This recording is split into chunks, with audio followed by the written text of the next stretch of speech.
Okay, what's up guys? So I'm Edward there, and I'm the founder of Boom Creatives, and we grew our agency in 5 months to $100,000 in 2023, and I'm gonna teach you how to do the same fucking thing on this channel, and that was the weirdest intro ever, but who cares? Let's dive in because I want to talk about sales. Sales is my favorite part of this whole business, high ticket sales especially. For whatever reason, I happen to be good at it kind of naturally, but that doesn't mean it's not teachable. I think it's very, very teachable, especially when you follow a script and you have a set structure. This video on the computer, you can see is a structure of sales calls, is going to go over the basic structure that I've used personally to great success. There's other people who do different things, right? But this is kind of the most efficient structure that I've found in terms of closing rate. It might not be the most efficient in terms of the time taken on a call, but it goes through everything very efficiently. But a large chunk is dedicated to showing all the deliverables that I'm going to give you as the person, potential client that I'm talking to. I know, for example, like Alex Ramosi talks about, oh, just say about 3 deliverables and like quick 2-sentence stories and that's it. I don't buy that. Because honestly, at the end of every single call for Boom Creatives, when I say, hey, does it sound good? Yes. Do you want to do it? Yes. Like, do you really want to do it? Yes. I've never had someone say, oh, you know, doesn't, maybe. Like, they're always fully convinced that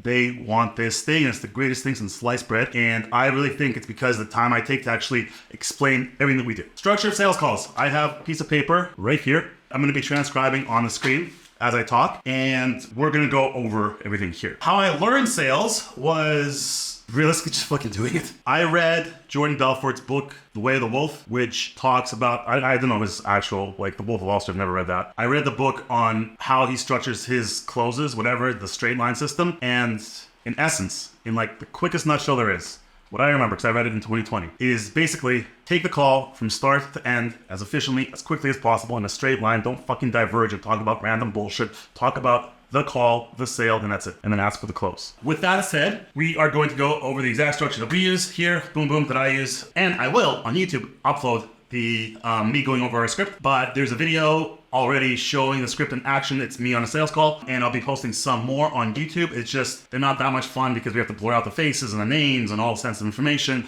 But if you're into my coaching, for example, you get all the hundreds of sales calls that I've recorded just to learn from. Because the second best way of learning something new is to watch someone else do it. First best way is do it yourself. But until you implement systems that you need to actually be able to get sales calls on demand at a predictable rate, right? What can you do? Well, watch mine, and then you'll learn, you'll be ready to go. So structured sales calls. The first most important thing right here, it says you jump straight in. So you get on the call, and I don't do any bullshit small talk even. I'm like, hey guys, okay, so we're both here, let's just dive straight in. They're like, okay. Imagine if you like bullshit for 5-10 minutes, but oh, where are you from? How many kids do you have? How's the weather over there? Oh yeah, you know, here it's really sunny, blah, blah, like no one gives a shit. Just dive straight in immediately from the start, right? That's the efficiency I'm talking about. When I talk about like straight line system, which is Jordan Belfort's thing, all I really mean is you're talking about the specific things that are in your script that you want to be talking about. Certain elements can take a long time, but you're still efficient in that you're not talking about random bullshit noise. So first thing is you jump straight in, and the first thing you have to do is you set expectations, okay? So number 1, set expectations. And what I mean by that is you want to frame the call in the proper light for them to understand what's going on. So first guys, okay, have you ever been on a call like this before? Have you ever talked to an agency before? They're like, yes or no. I'm like, okay, it doesn't matter. So you don't say it doesn't matter. I gotta be nicer to them. But it doesn't matter to me what their answer is. Because what you say is, okay, great. What I want to do is just go over what the call's gonna go like so you understand what we're getting ourselves into. Okay, cool. They're like, yeah, cool. Setting expectations means that you let them know what you're going to be doing on the call so that nothing comes as a surprise. And the most important thing to frame at the very start is the fact that at the end, if they want to do it, they're going to have to give you a deposit. Because if they commit to it at the start, right, they can't back out at the end. Of course they can't, but it's harder for them to be congruent with what they said, to back out at the end. This is what setting expectations really is for me. Now, you can frame it however the fuck you want. It doesn't matter. How I frame it is like this. I'm like, okay, so the way the call is gonna go is really, it's a way to see if we're gonna be a fit, if we can work together. If I think we can grow your brand from wherever you are right now to the next level. Now, next level depends on where you are right now and where your aspirations are for the future, right? If you're under 10K and you want to get to 10K a month, 30K a month, great, we can do that. If you're making 100K on Facebook and you want to make another 100K a month on TikTok, great, we can do that, right? But to understand if we're a match, if we can work together, I'm gonna have to understand your business first. The way the call is gonna go is I'm gonna ask you questions, like screen you for the first, 5-10 minutes, right? Just to see if we're in a match, because if we're not, I don't want to waste your time. Is that cool? Okay, and then you say, great. So at the end of the call, if it's something you want to do, what we're going to do is we're going to take a small, fully refundable deposit just to lock in your spot as a client. Is that cool? They say yes, because it's not a scary thing right now. And you're like, great, let's go, let's dive in. So you set expectations for two things. One, you frame the call properly in that the call is going to be for their benefit. We're gonna see if we can grow them. If you're unethical, you can close everybody, right? By adjusting the numbers that you say, but right, like I actually want to do a good job for my clients. So I do screen them in terms of their KPIs, like what their profit margins are, how much they're making now, where their earnings are coming from, what their revenue streams are, right? If it's paid traffic, organic, what type of paid traffic, et cetera, what their turnaround time is, how much stock they have, how much inventory they have, all this sort of stuff. And I know based on my experience, right, if we can actually make a client work or not, right? Now, because we actually have a wide breadth of experience, we can make things work for the majority of clients. But there are some, what I do say at the start of the call, when they give me the number, I'm like, you know what, like this just isn't gonna work because your margin's too small, or your turnaround time is too long. Or like, I think it's great what you're already doing, like keep doing that, you don't need us. I've said this on calls before, right? And then you don't waste time for 2 hours or whatever. Again, the expectations that you're talking about here are setting up the frame of the call correctly so that they think, again, it's for their benefit, that you are really genuine, and I want you to be, right? Everyone watching this fucking channel, I want you to be genuine, and I want you to want to get good results for your clients, so that you genuinely want to help them. So you're actually screening for their real numbers to see if they're a match. But hint, hint, you can change numbers around to make anything a match, right? Again, that's like kind of not gray hat. So if you have ethics, don't do that. If you don't have ethics, go ahead and do that. All right, off to you. Now, expectations are set. So one, they now know that the call is for their benefit, and wow, this guy's actually interesting because he's gonna see if we're a match, so he doesn't just take on everyone. All right, that's number one. And number two, I mean, this is just like false scarcity on Shopify stores where we're like, oh, you know, sale runs out at midnight this day, and then every single day the fucking counter resets. Then number two, they committed verbally to giving you a deposit at the end of the fucking call. For Boom Creators, because we're doing bigger deals, deposits usually around $500. But I don't care, honestly, if it's 500, if it's 100, if it's 50, whatever, it's 15, right? All I want is their credit card details. Because the act of actually trusting me with their credit card digits means much more psychologically to them than the amount they give. And obviously, if they want a refund, I refund it. Right? It's not like we're secretly stealing money. So this is all above board, all above ground. It's just a way to actually get the credit card. And if someone commits to give me like $50, I'll probably put the sales call up. I had a sales call at the very start for Boom Creators where she gave like a $50 deposit. And I was like, there's no way she's gonna sign up. And then 2-3 weeks later, she's like, hey, I'm ready to go, let's start. Can I pay the rest of $3,000? Okay, we'll put that up. That was for a candles brand. So when you guys see candles brand sales call, that's what I'm talking about. Number one, setting expectations. You at the start of the call just to have everything flow properly. And then you dive in, okay? Number two is going on screen now. So number two is actually discovering what their pain points are and understanding the numbers and the metrics of their business, right? And the biggest pain point is, where are you right now? We're at $10,000 a month. What do you want to get to? I want to get to $100,000 a month. Okay, what's stopping you from getting there? Oh, I don't know. What have you tried before? I've tried this, and none of it's worked. No. Okay, great. Then you have that, right? And then why does it matter to you? This is what you really want to know. Why does this goal matter to you? Is it for your family? Is it for like you want to retire your parents? Do you want to retire yourself? Do you want to be like, you want to have whatever, location freedom, time freedom, whatever the fuck, right? So actually what I'm going to do is let me go into our script and I'm going to show you what finding their pain points actually means. So the goal of the call is to give you full clarity on what we can do together on TikTok. We're in alignment to scale your brand. I just want a yes or no at the end, if you can make that decision. If yes, then we'll take the initial deposit. It'll be fully refundable. I'll send over the contract. You read it, you sign it, off we go. If no, no problems, but at least you'll know how to get big on TikTok. Right? You guys can copy this. I say something closer to what I just blurted out on the spot now, but this one's probably actually better. Now, these are the pain points. This is what we want to figure out. One, what are you currently doing to grow your profitability? They'll be like blah, blah, blah, blah, blah. Okay? And the stuff, you have a pen and paper, notepad, right? While you're doing the call, and you write down all the important pain points. What a pain point is obvious, right? It's something that they want to fix in their business or in their lives or whatever the hell. So one, what are you currently doing to grow your profitability? Two, what's your overall biggest goal? What do you guys want to achieve? Three, and this one I don't usually say, sometimes I say, but have you been burned by an agency in the past? And I do this because if they say yes, then I can contrast their experience there with what they're going to get with us. And if they say no, it doesn't matter because I'm still going to present the greatest things in sliced bread to them, which is us. Four, why does your goal matter to you? Is it for your family? Do you want to provide for your parents? Do you want to give loved ones the life they deserve? This one secretly is probably the most important question you're going to ask.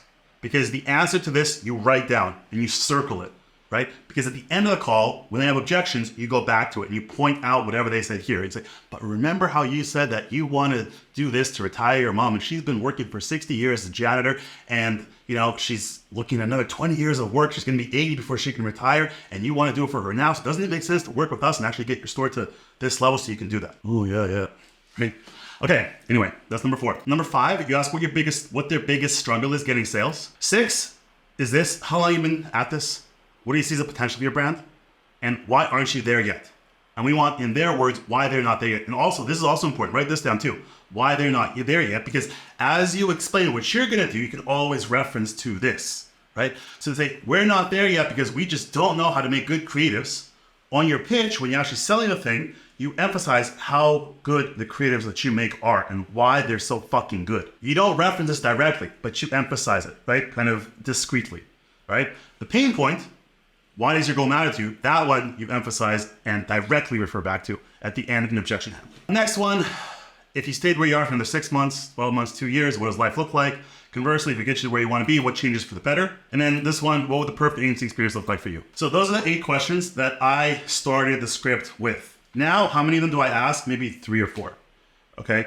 And you will just have to find your flow. It takes a long time to get through these 8 if you want to go through all 8. At the start, I really recommend you going through all 8 so you can see the variety of answers you get for each one. And then you, on your own, based on your experience, based on what you can deliver, right, decide which ones actually matter for you for the rest of the call and for, future sales. And I mean, you'll see my sales calls now. You'll see which ones of these I actually ask. I don't ask all of them. But I started my first couple calls, I did ask all of them. But I also know it takes forever to get through that. And you're like 45 minutes in, you haven't even started pitching what you do, right? So it's a balance act. But I'm giving you this because this is the starting point. And then once you start with this, then you can, cut things down or refine things further, all right? So there's that. Then number three, it says, build your story. 3 to 5 main elements of your pitch of what you're gonna do for it. So after they've given you all their pain points and you've written them down, you fucking circle them so you can refer back to them, right? And you understand what their numbers are, what their metrics are, all this sort of stuff. So this is what I kind of focus on more now actually, because I can understand the pain points generally, they're about the same. When you have experience and you're serving one niche, which for us e-com store owners, their pain points are always gonna be the same. Very, very similar, right? You have like 4 or 5 and it's always gonna be one of those. What I really talk about more in terms of finding their pain points are their direct numbers. So like, okay, what's your AOV? What's your average order value? What's your COGS, right? What's your turnaround time? How much inventory do you have? How many sales are you currently doing a day? What's your monthly average revenue over the last 6 months, right? Where are you getting that traffic from? Because this sort of stuff, that's what I mean. That's what gets them to feel like you're actually asking about their brand for a reason and you want to know what they're actually doing so you're seeing if you can work with them. And this is actually genuine, this is real. Right? I do this stuff because that's the stuff that matters to me. Because I don't want to work with clients that we can't get results for. Because that's just a fucking nightmare, right? Like imagine I have 4 calls and that I can close, right? 4 closable calls and all of them are potentially closable, right? And every single person wants to pay me. These 3 clients, right? 1, 2, 3, I actually know that we can get results for, right? And then this 4th client, because I sold them well, I can sell them, I can close them and get money from them for the retainer, but I know there's no chance in hell we'll give them results. Right? So what's gonna happen? This client is gonna bitch, complain all the time. He'll take up all of our fucking energy, right? Versus just working with these 3, sacrificing 1 sale, but then saving yourself headache, troubles, arguments, angry clients, then them fucking off and not paying your retainer, all this sort of stuff. So I really do not suggest selling to people you can't actually do the work for. When you're starting out though, you have no idea, so close everybody. Building a story, 3 to 5 main elements of your offer. I think I have listed like 5 or 6 originally, my original sales script. When you watch my videos, you'll see what I go over, okay? And for us, what I say is, hey, okay, lowest hanging fruit is gonna be your conversion rate, right? What's the conversion rate on your store? You're gonna be like, 1%. Okay, is it warm traffic or cold traffic? Warm traffic. Okay, great. On a properly optimized store, cold traffic ads should convert between 1 and 3%, let's say 1 and 2%, and then warm traffic, which is people who know about your stuff and want to come in, want to buy, should convert between 5 and 7%. Are you there yet? They'll be like, no. We'll be like, great. That's the first thing we're going to tackle because that's the lowest hanging fruit, because as soon as we improve your landing pages to be able to get a higher conversion rate off your current customers, you're going to 2x, 3x, 4x, 5x their monthly revenue, right? So if they're like, oh, we have a 0.5 conversion rate and we make $10,000 a month, I'd be like, great. So we're going to double that conversion rate to just 1. Which is the lowest threshold of what you should really achieve just following basic best practices on Shopify you can find on YouTube. We're gonna aim for 2, but if we get you to 1, you'll have $20,000 revenue with the same traffic and no other changes just by working with us. They're like, oh, wow, okay. I talk about that, conversion optimization. I talk about doing their email flows, email marketing, because email should be on a proper brand at least 30 to 40% of monthly revenue. And if you're not doing that, it's just money lost. But it takes time and effort to do that. So on email deals, what we do is we take a percentage of revenue separately off emails. So for example, the sales call that I'll put up the next few days will be showing you guys one deal that I closed 7.5 months or 4 months plus 15% of revenue that we bring in. Now what we do is kind of different structure deals in terms of upfront payments and then a percentage of email revenue. And it's between 20 and 30% of email revenue that we bring in. Because if we don't do that, that's revenue just gone. And if we do that, if we uplift them, let's say they make 10% of their monthly revenue for email and we get them to 20% of it, all of this is new money. And if we take 25% of that, a quarter of that, or 30% of that, right, a third of that, they still have all this new money that we brought them. So they don't mind paying. Conversion optimization, email flows, checkout process, make it more efficient, optimizing the checkout page for actual higher conversion based on trust elements and this sort of thing. Then I talk about the way we actually structure creatives to make sure we find winners, the media buying strategy. I don't think I ever said media buying specifically, but I talk about what we actually do and how we can react to data really, really fast in real time off paid traffic, paid ads versus organic work. All you really know is it worked or it didn't. But anyway, that's not the point. The point is that you have your main 3 to 5 elements, whatever that you want to talk about. And I talk about this in depth on my call. I screen share and I show examples of stories we've built, sites we've done, other examples that we like to model our stuff after, right? So that people really know that, hey, wow, Edward knows what he's fucking talking about. And I want to work with him. So this part of the call, where you build your story. Again, I know Alex Moy says, like, do it in 5 minutes. I do it in like 30 minutes, maybe more, right? Because I go really in depth and they love it, right? And after this, when you start to ask for the close, because based on all this, they're already pre-sold. They really want to buy because you've demonstrated your expertise here. 4, this is building up to the close. And you ask me these things. So after you've pitched everything, right? You said, this is my offer. This is the thing we're going to do for you, right? You ask, does it make sense? Did a good job. They're going to say yes. Then number 2, you're going to ask, do you like what you've heard? They're going to say yes. Then you say, do you want to work with us? They're going to say yes. Sometimes they're going to say, yeah, but I don't know the price yet, or something like that, right? You're like, great, because that's what I'm going to go into next. But what you're doing here, after you set expectations on the call, then you've figured out their pain points, then you've written them down so you can refer to them when you're closing, okay? Then you build your story, you build the narrative of what you're going to do for them, why you're the most amazing agency out there, right? Because you learned from me, right? I'm kidding. And then you ask them these 3 things. Does it make sense what I've just said, right? Do you like what you've actually heard? Do you want to work with us? They say yes, yes, yes. It's called a yes escalation ladder, something like that, right? Where, because they said yes, like consistently over and over and over, they're more likely to say yes when you actually ask for the fucking close. Like, I don't know. I mean, it makes a little bit of sense, right? Psychologically, you're agreeing. You like set yourself up to, yeah, that sounds good. Yeah, I want to do it, blah, blah, blah. And you want to be congruent to that. So you actually try to make ends meet and pay the fucking money that the other guy's demanding. And then after you've gone with 3 yeses, you're like, great. Okay, so let's go into pricing then. Cool. And then you pitch your pricing, okay? Whatever it may be. Right? So if you're starting out, I think I was saying like $2,500 a month for you guys starting out.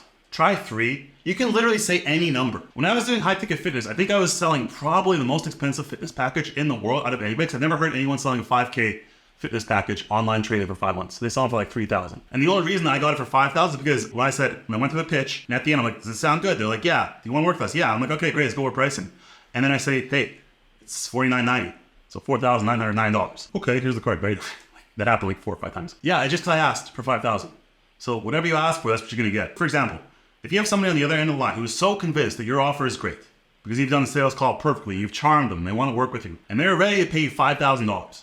But because you're just starting out, you ask for 2. Obviously they're gonna say yes, but you just left 3 on the table because you didn't ask for more. So I would always rather ask, even for a beginner, for a higher number, and then you can reduce it and negotiate, right? Whatever the fuck. But know what your lower limit is. Don't end up closing deals for like $500 a month. I don't recommend that because then people just don't value you. I mean, if you're really desperate for money and you want to do all the work yourself and $500 a month does actually help, do it. But on the next call, ask for $5,000. After this, you go into the pricing. And then after you give the pricing, you do objection handling. And objection handling is going to be on my next video. Objection handling closing loop here, I'm going to go over, but that's for a whole other video. I'm going to record it right after this one. But that is the basic structure of a successful sales call. I'll put sales calls up on this channel right? Some, they'll be censored because they have to be. In the coaching, you get access to hundreds of my sales calls. So you can see my progression. You can see what I've done on different ones. And watching them is going to be the best way for you to learn how to do sales other than doing them yourself. And until you have the volume of outbound to actually do sales calls yourself, I do recommend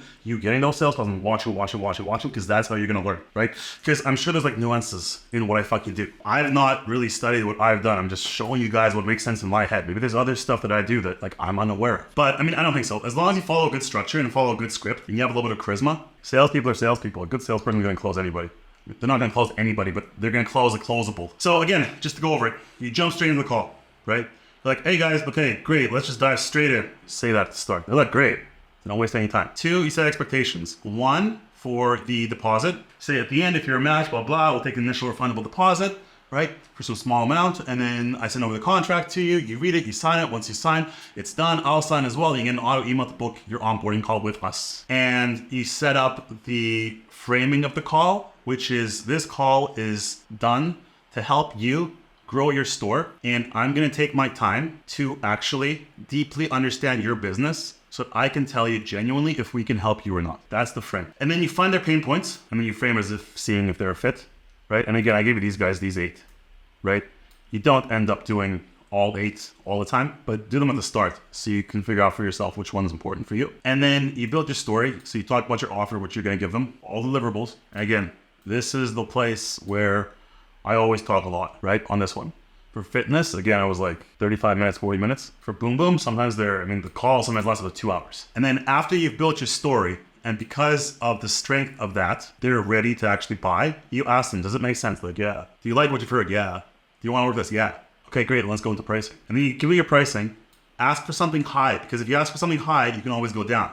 If you ask for something low, you can't go up. And then you do objection handling. And honestly, with this sort of deal, the objection handling is very, very smooth. And I'll go into that in the next video and show you guys exactly what to do there. So there you go. Hope that helps. What I'm going to be doing is there'll be a link below to some platform. I don't know which one yet. I don't know where I'm going to put up all my raw, uncut, uncensored YouTube videos. So what you see obviously is the finished version, edited, right? What I put there is the full version, the entire video. So you guys can see everything going on. And it'll be some minimum monthly price, $15, $20, $30, whatever the fuck. But we'll figure that out. It'll be down below, and every single video on this YouTube channel will be there. Fully uncut, fully raw, so you guys can see everything. That's it from me. That's the structured sales calls. We'll be talking a lot more about everything soon. Cheers.